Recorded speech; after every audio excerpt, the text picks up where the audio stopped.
les 5 clés pour réussir en e-commerce.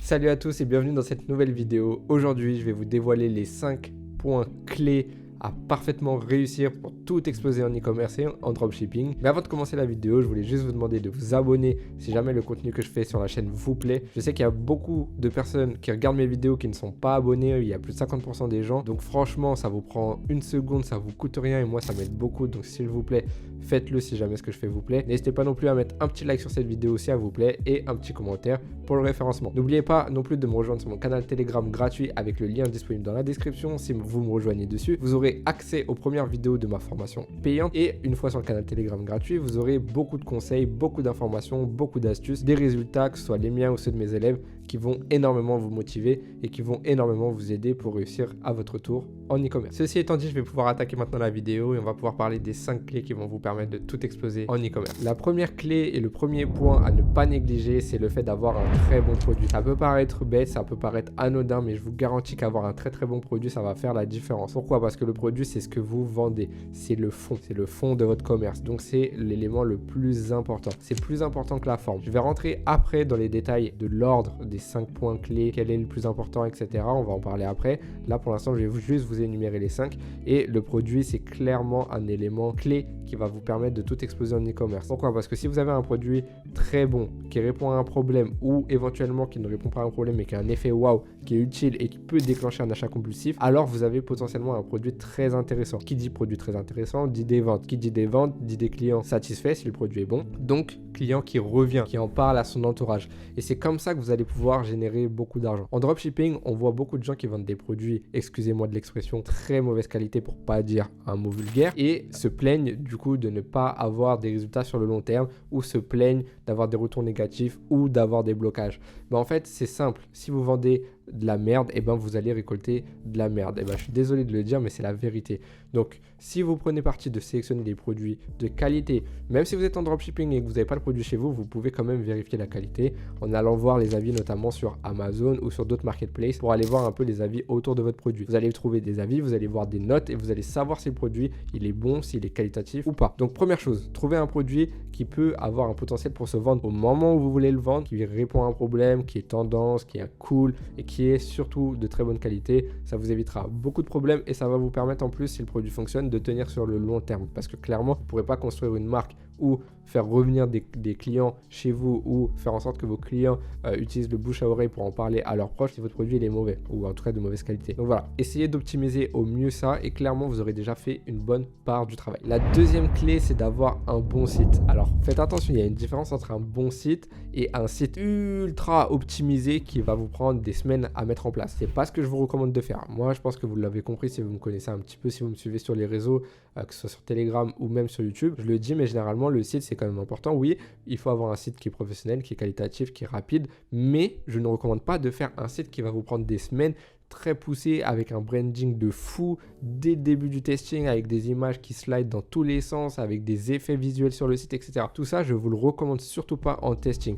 Pas que ce soit une mauvaise idée et pas que ça ne va pas marcher de faire ça. Clairement, ça va marcher, ça va vous donner des meilleurs résultats. Le problème, c'est que à faire un site qui va vous prendre autant de temps, soit vous le faites vous-même et du coup, ça va vous prendre beaucoup de temps, soit vous allez payer quelqu'un qui va vous le faire. Sauf que si le produit ne fonctionne pas, c'est pas le site qui va rattraper les résultats de votre produit. Si votre produit ne donne pas envie, ne déclenche pas d'achat compulsif et de mauvaise qualité, personne ne va acheter, même si vous avez le meilleur site du monde. À l'inverse, si vous avez un site correct, mais un très bon produit, vous allez vendre. Donc, ce que je vous recommande de faire, surtout au début, c'est de faire un site qualitatif, propre, épuré, sans trop de fioritures, sans trop d'éléments perturbateurs. Voilà, un truc assez simple, classique, mais qui fait le travail. Et du coup, si votre produit il est bon, ça va faire la différence. Donc voilà, moi ce que je vous recommande pour le site, c'est vraiment de faire ça, de ne pas prendre trop de temps. Un site internet sur Shopify, ça ne doit pas vous prendre plus de quelques heures. Donc quand je dis quelques heures, ça peut être réparti sur plusieurs jours, mais ça ne doit pas vous prendre plus de quelques heures.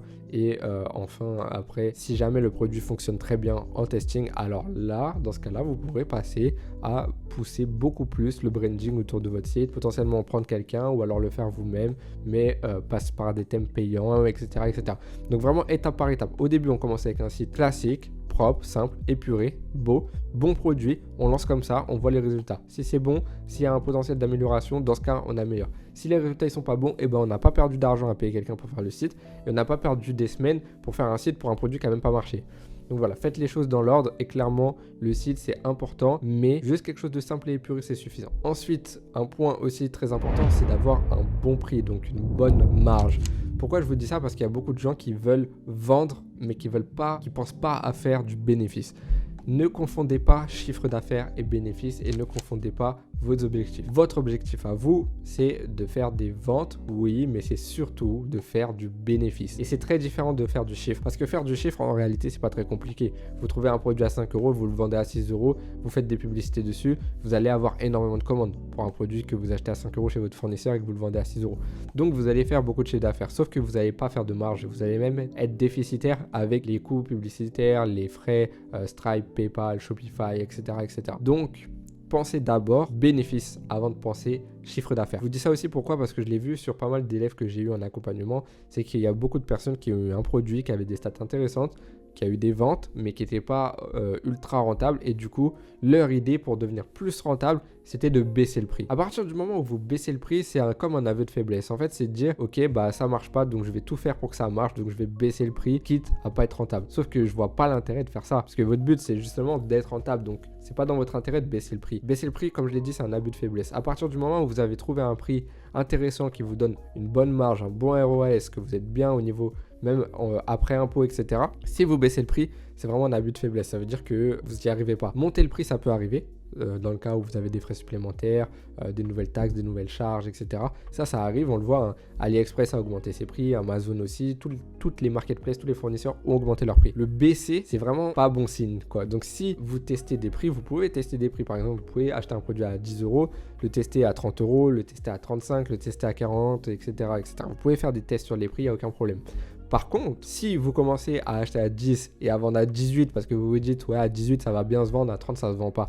Ouais, sauf que là, vous faites même pas un x2 en fait, vous faites un x 1,8, vous serez jamais rentable après impôts, après charges, etc., après les différents coûts. Donc, clairement, faites attention à ça. Et c'est pourquoi je vous dis vraiment de faire un focus sur le bénéfice, sur votre marge nette, plutôt que sur le chiffre d'affaires. Vendre, baisser les prix pour vendre, oui. Mais si vous gardez une bonne marge, si vous gardez un bon bénéfice, si c'est baisser les prix juste pour vendre, quitte à perdre un peu de bénéfice, si déjà de base vous n'étiez pas en bénéfice, ça va rien changer. Donc clairement, faites attention à ça, ne tombez pas dans cette erreur. Ensuite, la clé numéro 4, c'est d'avoir un bon copywriting. Donc le copywriting, ça va être votre texte publicitaire, ça va être votre manière de vendre. On différencie un petit peu ça du marketing, ça va être le point juste après, parce que le copywriting, c'est vraiment l'art d'écrire en fait, l'art de vendre, mais par l'écriture, par la parole. Donc le copywriting, c'est super important, mais ça va être là où vous allez devoir travailler notamment sur votre page produit, mais pas que, parce qu'il y a beaucoup de gens qui pensent que le copywriting s'arrête à la page produit. Ça va aussi être sur vos publicités, la manière dont vous décrivez les textes, dont vous décrivez les plans pour vendre vos publicités, enfin pour vendre votre produit à travers vos publicités. Il va y avoir aussi les textes publicitaires en eux-mêmes, donc le titre et la description de votre vidéo par exemple sur Facebook Ads et du coup la page produit et les différentes pages de votre site. Donc moi ce que je vous recommande de faire, c'est toujours de parler en bénéfice client. À savoir qu'un bénéfice client, c'est un bénéfice que va apporter votre produit directement dans la vie du client. Typiquement, si vous vendez un produit qui soulage les douleurs au dos, comme ça un exemple très simple, bien que je le prends souvent en vidéo, et ben du coup le bénéfice client principal, ça va être soulager les douleurs au dos. Et ensuite, vous justifiez ce bénéfice client par une caractéristique de votre produit. Une caractéristique de votre produit, c'est un élément de votre produit, une technologie, une matière, une fabrication spéciale ou quoi que ce soit qui permet à votre produit d'offrir le bénéfice à votre client. Donc typiquement, soulager vos douleurs au dos, bénéfice client, grâce à notre technologie de soulagement du dos, par exemple. Donc là, je vous ai donné genre une idée de technologie qui pourrait exister, mais ça pourrait être grâce à l'amélioration de la posture offerte par notre correcteur de posture, par exemple. Donc là, c'est vraiment des exemples que je vous donne de tête, mais en gros, le fait de la technologie derrière le produit vous permet d'arriver au bénéfice client. Donc c'est comme ça que vous allez pouvoir vendre. Et moi je vous recommande de toujours parler en bénéfice client. Évitez de parler en caractéristiques produit si ce n'est que pour justifier un bénéfice client. Typiquement dire que le nouveau produit, les nouveaux écouteurs que vous voulez vendre ont une batterie de 300 mégas, je sais pas quoi, et que du coup c'est trop bien, bah ça du coup c'est vraiment pas intéressant pour un client. Pour un client, ce qui va être intéressant, c'est d'utiliser du coup cette caractéristique produit, le fait qu'elle a une batterie machin truc de 300 je sais pas quoi, en disant que bah, du coup ça lui permet de faire son sport, d'utiliser ses écouteurs sans les recharger pendant 12 heures d'autonomie, 12 heures d'affilée quoi. Ça c'est vraiment un bénéfice client parce que du coup il n'y a pas besoin de recharger le produit régulièrement. Et encore, on n'est vraiment pas spécialement dans le bénéfice le plus simple à comprendre, mais dites-vous bien que on va dire pour des semelles orthopédiques, voilà, des semelles qui soulagent les douleurs aux pieds. Le bénéfice client, ça va être soulager les douleurs aux pieds. Et la caractéristique du produit, ça va être la forme des semelles. Par exemple, si elles ont un rembourrage spécifique, vous pouvez dire soulager vos douleurs aux pieds grâce à nos semelles machin et leur compression ou leur technologie de renforcer au niveau du talon qui soulage, du coup qui permet de réduire l'impact des chocs lorsque vous marchez. Donc là, en disant ça, vous avez du coup votre bénéfice client, soulager les douleurs aux pieds, la caractéristique produit, du coup c'est l'épaisseur des semelles, et un autre bénéfice client, du coup absorber les chocs qui permet de réduire les douleurs aux pieds. Donc globalement, vous avez une construction qui est plus claire. Donc vraiment, le copywriting, ça va être axé ce travail-là. Et ça va être aussi dans vos publicités, c'est-à-dire que quand vous montrez des plans, parlez vraiment en bénéfice client au maximum. Justifiez-les toujours avec une caractéristique produit par-ci par-là, mais surtout bénéfice client. Faites très attention à ça parce que je vois beaucoup de gens qui font l'erreur, qui disent, qui parlent pas en bénéfice client, qui parlent surtout en caractéristiques produits, qui parlent de choses qui n'ont rien à voir. Donc faites très attention. Dites-vous que vous parlez à des gens qui ne connaissent pas votre produit, qui ne connaissent pas votre marque, qui ne savent même pas peut-être qu'ils ont le problème auquel vous répondez. Donc il faut clairement leur montrer les choses, leur expliquer clairement. Vous vendez un produit qui soulage les douleurs au dos, ok très bien. Alors dès le début vous allez dire soulager les douleurs au dos grâce à notre produit qui est sa technologie machin truc. Et faites ça vraiment à chaque fois sur vos publicités, sur votre site et sur votre description. Après moi je suis pas vraiment expert en copywriting, là je vous donne vraiment les clés que moi j'utilise dans mon business. Donc c'est comme ça moi que je fais mes pages produits, je parle toujours en bénéfice client. Bénéfice client numéro 1 en titre 1. Ensuite, je développe un peu l'idée, caractéristiques produits pour justifier le bénéfice client. Ensuite, bénéfice client numéro 2 en titre 2, etc. etc. Et c'est comme ça que j'arrive à avoir des bons résultats. Comme je l'ai dit, je ne suis pas expert en copywriting. Il y aura des gens qui vont vous expliquer ça beaucoup mieux que moi. Mais globalement, je pense que juste savoir ça, ça fait déjà la différence et ça vous permet d'avoir des bons résultats en e-commerce. La preuve en est, je ne suis pas du tout expert en copywriting. J'ai jamais fait appel à un copywriter et c'est pas pour autant que j'ai pas généré 3 millions d'euros de chiffre d'affaires. Donc voilà, vous savez ce qu'il vous reste à faire. Et le point numéro 5, du coup, qui va être le dernier point, c'est un point aussi qui est très important, c'est le fait d'avoir un bon marketing. Donc le marketing, ça va englober pas mal de choses, mais là, on va surtout parler du marketing au niveau de l'offre et de la manière dont vous allez vendre votre produit. Donc on en a parlé juste avant avec le copywriting, vous allez devoir trouver les bénéfices clients, les justifier avec des caractéristiques produits, etc. Dans le marketing de manière générale, vous allez devoir trouver quelle est l'offre la plus adaptée à votre produit, comment faire en sorte que votre produit convainc très rapidement les gens, parce que n'oubliez pas, on veut déclencher des achats compulsifs, on veut pas que les gens se posent trop de questions quand ils arrivent sur le site, c'est-à-dire que nous, on se dit, on leur montre un produit, le produit leur paraît intéressant, ils viennent sur le site, ils achètent. Il ne faut pas qu'ils se posent 10 000 questions, parce que s'ils se posent 10 000 questions, ils vont peut-être se dire, je vais revenir demain, j'irai voir demain, j'achèterai demain ou j'achèterai plus tard, et au final, ils achèteront jamais. Donc, il faut absolument faire en sorte qu'ils achètent le plus vite possible, et c'est là où votre marketing va être très important. Quand je parle de marketing et quand je parle d'offres, je parle pas des trucs du genre plus que 3 en stock, commandez dès maintenant, ou moins 50% jusqu'à minuit, après c'est fini. Ce genre de truc là, d'ailleurs ça marche plus trop.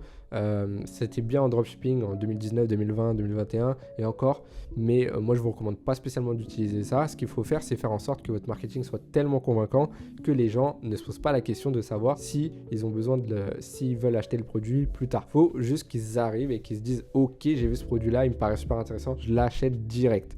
Donc voilà comment votre marketing va devoir être fait. Au niveau de l'offre, il va falloir proposer quelque chose que les clients ne peuvent pas refuser. Je vais lui faire une offre qu'il ne pourra pas refuser. La plupart du temps sur les sites en dropshipping et les sites e-commerce, on voit généralement moins 50%. Donc moins 50%, livraison gratuite, c'est vraiment le truc de base. Si vraiment vous n'avez pas d'idée, allez, ça peut se faire. Mais c'est bien de réfléchir à des offres très différentes. Pourquoi ? Parce qu'une offre peut vraiment vous faire passer d'un produit pas rentable à un produit rentable. Donc réfléchissez bien à ça. Essayez de voir, est-ce que vos clients peuvent en acheter plusieurs, par exemple. Est-ce que c'est des produits consommables ? Du coup, si c'est consommable, ils en auront besoin de plusieurs. Est-ce que c'est des produits qu'ils peuvent avoir en plusieurs fois ? Typiquement, je sais pas, des chaussures confortables, plusieurs couleurs. On peut avoir plusieurs couleurs d'une paire de chaussures. Je ne vous parle pas d'une paire de chaussures Nike ou Adidas, mais imaginez une chaussure orthopédique qui soulage les douleurs aux pieds, etc. Et la personne, forcément, si des fois elle s'habille en noir, il lui faudra des paires noires ou des paires blanches. Si elle s'habille une autre fois en bleu, il va lui falloir une paire de la même couleur, etc. Donc potentiellement il peut y avoir un intérêt. Pareil pour les vêtements, si vous vendez genre des ensembles, etc., ça peut être intéressant d'en vendre plusieurs. Si vous vendez des sous-vêtements par exemple pour les femmes, ça peut être intéressant de vendre des lots. Donc là vous pouvez faire des offres, des packs, etc. Donc essayez de réfléchir toujours à la meilleure offre. Et si jamais c'est un produit qui s'achète une fois et puis qui s'achète plus généralement, alors le moins 50%, c'est le truc qu'on a le plus envie de mettre. Moins 50% classique, livraison offerte, et on balance ça comme ça et on voit ce que ça donne. Alors oui, ça peut le faire, mais par contre, c'est toujours mieux, on va dire, d'essayer de pousser un peu plus loin que ce que font les autres. Parce que tout le monde va faire ça. Donc si vous arrivez à vous différencier avec une offre plus intéressante, plus impactante, et ben vous pourrez avoir de gros résultats. Donc typiquement, peut-être que si c'est un produit de sport, forcément, on va pas l'acheter 10 000 fois. Un produit pour faire de la musculation à la maison, on va pas l'acheter 10 000 fois, on l'achète une fois et c'est bon. Donc là, ce qui peut être intéressant, c'est de mettre du coup votre produit de sport en vente avec par exemple un e-book offert. Dans le e-book, vous mettez les 10 meilleurs exercices à utiliser avec votre produit. Valeur 10 €, vous l'offrez. Vous faites un petit truc comme ça et du coup, vous augmentez la valeur perçue de votre produit. Typiquement, le produit, vous le vendiez 30 €. Les gens ils se disaient, ah, 30 € c'est peut-être un peu cher, ouais, j'hésite et tout. Vous, c'était votre limite pour être rentable, donc vous ne pouviez pas mettre moins cher. Mais vous savez que pour les gens, c'est peut-être un petit peu cher. Donc, vous essayez de faire une bonne offre. Vous faites en sorte que votre offre, elle soit très impactante. Donc, quand le client, il arrive, il se dit, ah oui, c'est 30 €, mais du coup, j'ai le produit, plus j'ai un guide avec 10 exercices offerts, plus par exemple un guide vidéo où je peux voir la mise en place des exercices en live. Donc, typiquement, là, vous avez une offre du tonnerre. Parce que du coup, pour les débutants, ils vont se dire, ah ouais, mais j'y connais rien, mais le produit, il a l'air bien. Mais en plus, il m'offre un guide et en plus, j'ai des vidéos qui vont montrer une sorte de coach personnel qui va me montrer comment utiliser mon produit, comment l'utiliser pour faire mes exercices, comment faire mon sport, etc., etc. Donc là, vous avez un gros avantage. Donc essayez toujours de voir un peu plus loin. Pas vous arrêter au moins 50%. Je dis pas que, franchement, je vous dis pas que ça marche pas. Ce serait mentir parce que même moi, je vais vous le dire, hein, je vais vous le confesser. Même moi, ça m'arrive parfois de lancer un site très rapidement parce que j'ai pas trop le temps. Je veux vite le tester le produit parce qu'il y a quelqu'un qui est en scaling, etc. Je sais que c'est un produit intéressant. Je me prends vraiment pas la tête. Je l'envoie en moins 50% et bam, ça part direct. Des fois ça marche, des fois ça marche pas. Et clairement, le fait de prendre peut-être un tout petit peu plus de temps, mais pour faire un petit e-book avec du coup une offre intéressante qui pourrait permettre de convaincre encore plus le client, d'augmenter la valeur perçue, de faire en sorte qu'il se dise ah bah à ce prix-là, j'ai ça, plus ça, plus ça, plus ça offert. Bon, c'est bon, c'est intéressant, quoi. Donc voilà, ce genre de petits trucs, c'est un petit tips là que je vous ai donné, ça peut vraiment faire la différence. Là, je vous ai donné l'exemple du sport parce que c'est assez facile, on va dire, avec des exercices, mais ça marche aussi dans la cuisine. Un produit de cuisine, vous pouvez par exemple offrir un e-book avec des recettes, etc., etc. Donc il y a plein d'idées à avoir. Et si vous n'en avez pas, allez voir ce que font vos concurrents. D'où l'importance de faire une bonne recherche concurrentielle, chose que je parle souvent dans mes vidéos. Ça va vous aider à trouver des idées. Mais vous pourriez aussi aller voir les avis, par exemple, sur Amazon de votre produit. Regarder un peu les commentaires et voir un peu ce que les gens font. Est-ce que les gens, ils en achètent plusieurs? Pour qui est-ce qu'ils achètent ça? Qu'est-ce qu'ils en disent? Est-ce qu'ils disent qu'il manque quelque chose? Est-ce qu'ils sont contents? Est-ce qu'ils auraient aimé avoir des vidéos en plus? Est-ce que, voilà. Vous allez avoir beaucoup d'informations. En gros, franchement, l'e-commerce, le marketing, le dropshipping, ce que vous voulez, de manière générale, c'est pas avoir l'idée du siècle, c'est être capable d'analyser ce qui se passe. Parce que toutes les réponses à vos questions, tout ce dont vous avez besoin pour faire une bonne offre, un bon marketing, un bon site qui vend, un bon copywriting et des bonnes vidéos, c'est devant vous. C'est-à-dire que vous allez sur Amazon, vous ne savez pas quels arguments mettre en avant, vous allez sur Amazon, vous regardez les avis et directement, tout va vous être donné sur un plateau. Ça veut dire que les gens, ils vont vous dire, j'ai acheté le produit parce que j'avais mal au dos, j'ai acheté le produit parce que je voulais perdre du poids, j'ai acheté le produit parce que je voulais faire plus de sport, mais j'ai pas le temps le soir. Donc là, vous avez typiquement, directement, vous avez vos arguments. Vous savez que votre produit il est intéressant parce que pour cibler les personnes qui n'ont pas le temps de s'inscrire à la salle de sport, mais qui veulent faire du sport, vous savez que vous pouvez cibler les personnes qui veulent, par exemple, perdre du poids. S'il y a une personne qui a dit, depuis que j'utilise ce produit, j'ai perdu 10 kilos en 2 mois, c'est trop bien, etc. Et vous allez pouvoir avoir toutes les infos que vous voulez. Donc ça, en allant voir les avis, en allant voir aussi ce que font les concurrents. Bien sûr, il faut filtrer, il y a certains trucs que font les concurrents qui ne sont pas spécialement bons, mais à vous d'avoir l'œil, de comprendre, analyser et structurer votre travail de recherche. C'est pourquoi je préconise toujours de faire un travail de recherche concurrentielle suivi d'un travail d'analyse concurrentielle. Donc plus globalement, si vous avez un bon marketing, alors vous avez fait aussi une bonne partie du travail parce que le marketing, ça va être l'élément qui va faire en sorte que vos clients vont acheter directement. Ils auront vu votre publicité, ils auront fait l'effort de venir sur votre site. Ça veut dire que déjà votre publicité a fait son boulot, le copywriting de votre publicité a fait son boulot. Maintenant, il faut que le copywriting de votre site fasse à nouveau son boulot, plus votre marketing au niveau de votre site, du coup, fasse aussi son boulot pour que le client aille jusqu'au bout. Si vous avez tous ces éléments-là, en fait, c'est une suite d'éléments. Si vous avez tout dans le bon ordre qui se passe bien, c'est là que vous allez avoir des ventes. Ensuite, pour parler de l'ordre des 5 points clés, moi, je dirais qu'en numéro 1, le point le plus important, c'est vraiment le produit. Pour moi, le produit, il représente à lui tout seul au moins 70% du travail. En gros, si vous avez un très bon produit qui intéresse vraiment les gens, qui répond à un problème ou pas, mais qui intéresse les gens au moment où ils voient le produit, qui est bon, bonne qualité, etc. Vous avez déjà fait 70% du travail. Et vraiment, je pèse mes mots quand je dis ça. Je vous garantis. J'ai un exemple d'ailleurs que je partage dans mon programme d'accompagnement. Mes élèves qui voient cette vidéo, ils sauront très très bien de quoi je parle. Sur un produit que j'ai monté de 0 à 30 000 euros de chiffre d'affaires en un mois avec un site, mais vraiment vous verriez le site, il était tellement pourri. Il était banal en fait. C'était pas pourri dans le sens où il y avait des fautes partout. Le copywriting était bon, l'offre était bonne, mais le design en lui-même, c'était vraiment pas ouf quoi. C'était un truc que j'ai fait en 10 minutes. Vraiment, je me suis pas pris la tête. Et pourtant, je suis monté à 2 000 euros par jour, 3 000 euros par jour, quasiment, pas loin. Et j'ai fait plus de 30 000 euros en un mois. Donc, c'est pour vous dire à quel point le produit a fait la différence. Et c'est pas que le produit, c'est la suite d'événements, c'est la suite de combinaisons entre le produit, le marketing, le copywriting qui ont fait que ça a marché. Le site aussi, mais le site, c'était pas l'élément clé. Donc, pour moi, produit 70%. Marketing, copywriting, on va dire que c'est les 20%. Vous passez de 70 à 90, c'est 20% pour moi. C'est-à-dire qu'un excellent produit avec un marketing bof, un copywriting bof, ça va quand même vendre. Par contre, un excellent produit avec un bon marketing, une bonne offre, un bon copywriting, là, c'est banger direct, même si le site n'est pas ouf. Alors, si vous avez un bon produit, un bon marketing, une bonne offre, un bon copywriting et un bon site, là, c'est to the moon. C'est jusqu'aux étoiles, c'est fini pour vous. Donc, numéro 1. Le produit. Numéro 2, on va dire marketing, copywriting et le prix, donc la marge. Parce que ces éléments-là, ils vont ensemble. Si vous avez un bon copywriting, un bon marketing, c'est ex aequo. Pour moi, c'est la même chose. Enfin, ça se tient, quoi. Et du coup, forcément, le produit, il faut qu'il ait une bonne marge. Parce que si vous vendez un très bon produit, mais que vous n'avez pas de marge, vous ne ferez pas d'argent. Donc, produit, marge, copywriting, marketing, ça, c'est vraiment les éléments clés. Derrière, il y a le site, ok?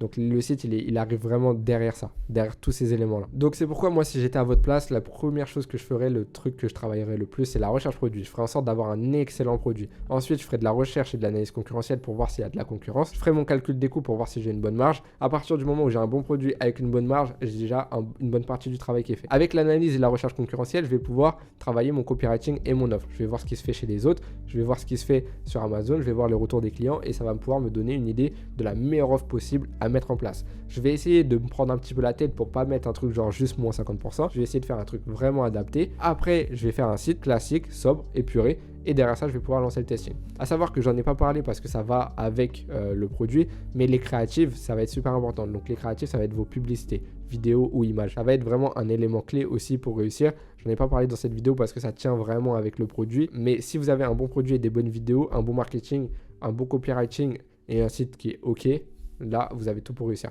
Quand je dis site OK, c'est quand même pas de faute d'orthographe, propre, épuré, légèrement brandé. Je dis pas le branding de l'année, mais voilà, un truc suffisant. Et surtout, travaillez bien votre page produit. Moi, je vous recommande d'envoyer les clients vers votre page produit plutôt que vers la page d'accueil.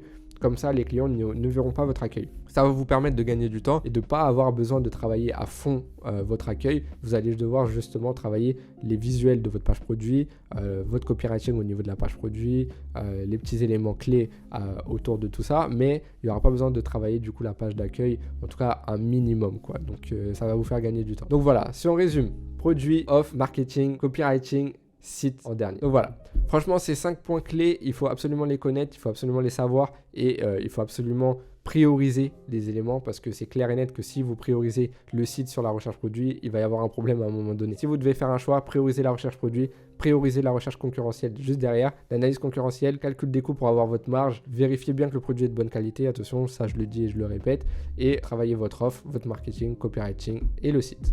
Donc voilà, j'espère que cette vidéo vous a plu, j'espère que vous avez un peu mieux compris les éléments les plus importants pour réussir en e-commerce et de manière générale en dropshipping. J'ai essayé de vraiment vous détailler un petit peu les éléments les plus importants pour moi parce que c'est clairement moi ce qui me permet d'avoir des résultats et c'est clairement ce que je fais sur mes business. En testing, je ne vais pas chercher à faire le site de l'année. Par contre, je mets un gros point d'honneur sur la recherche produit, recherche concurrentielle, analyse concurrentielle, calcul des coûts. C'est-à-dire que si un produit il répond à tous les critères mais par contre je n'ai pas de marge dessus, je ne le lance pas. Si un produit il répond à tous les critères mais il a des mauvais avis sur Amazon, pas qualitatif, je ne lance pas. Donc vraiment, le produit, c'est la clé. Le site arrive derrière. Et entre les deux, il y a votre offre, votre marketing, votre copywriting. Donc voilà. En tout cas, j'espère que cette vidéo vous a plu. Si c'est le cas, n'hésitez pas à me le dire dans les commentaires. N'hésitez pas non plus à mettre un petit like et à vous abonner. Ça me ferait énormément plaisir. Et rejoignez-moi sur mon canal Telegram gratuit pour recevoir les premières vidéos de ma formation payante. Ceci étant dit, je vous souhaite à tous une bonne journée ou une bonne soirée. Et on se retrouve bientôt pour une prochaine vidéo. Salut à tous.